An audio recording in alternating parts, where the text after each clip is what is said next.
Predvsem s pomočjo rebalansa Mestne občine Celje, pa tudi za voljo nekega skrbnega, smotrnega, varčnega gospodarjenja nam je uspelo tudi precej investirati.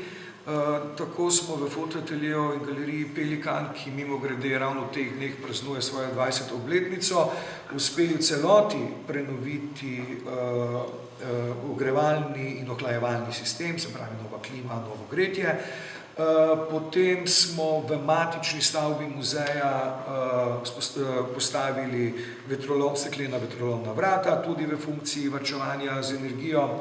Nova vrata so v spominskem prostoru v Starem Piskru, predvsem pa, kar je zelo pomembno, smo v celoti prenovili komunikacijsko-informacijski sistem v hiši, namreč v času, ko je večina podatkov, tudi večina gradiva digitaliziranih, so te stvari zelo pomembne, neka zaščita hrambe tovrstnih predmetov in to nam je tudi v preteklem letu uspelo.